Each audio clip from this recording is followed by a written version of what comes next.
Alright, let's get into problems 2 and 3 here. The first one is give a numerical description of the relationship between these two guys, and then a verbal description.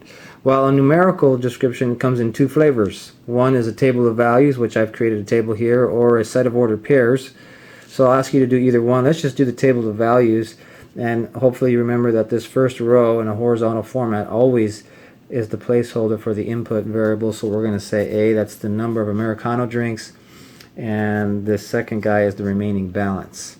So let me give you a couple of values here. Let's say you have 2 Americanos for $1.95. What's the remaining balance from this card that you have loaded up? Well, some calculations need to be done. So let me get this out of the light here. So 2 times $1.95, that's 2 Americanos is $3.90. Remaining on your card is what we're after here, so we need a 30 minus $3.90, so $26.10. The variable here is what's remaining on the card, so $26.10. Let's do another one. 5. After 5 Americano drinks, what's remaining on your card? Well, we'll take 5 Americano. Oops. 5 Americanos is $9.75. What's remaining is subtract from 30. So $20.25. And let's just do one more. Let's say 8. After 8 Americanos, what's remaining on your card? So that's 8 times $1.95. $15.60. So let's subtract that from 30. And $14.40. And on exam or on your activity or reading quiz, you'll see these given to you, and you just got to calculate these. So this describes the relationship between the remaining balance and the number of Americanos.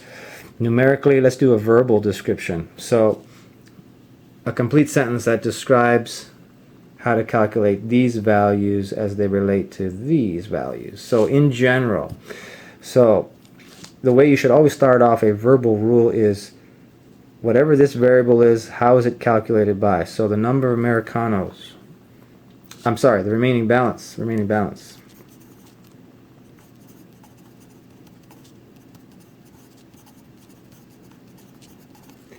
The remaining balance is calculated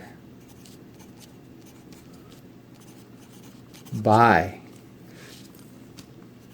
doing something. What are the calculations we perform to get these values? Well, there certainly was multiplication involved, right? Multiplying with these guys with $1.95 and then subtracting the result from 30. And so we just need to write that in a complete sentence. So the remaining balance is calculated by multiplying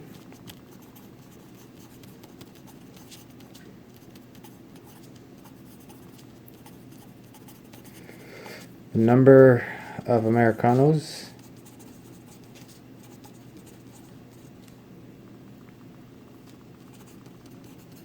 with 195.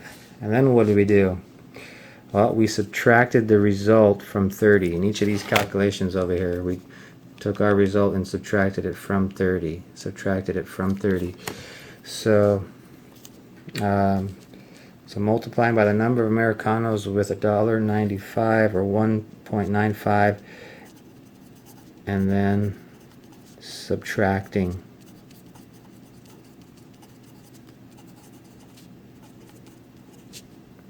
the results from 30.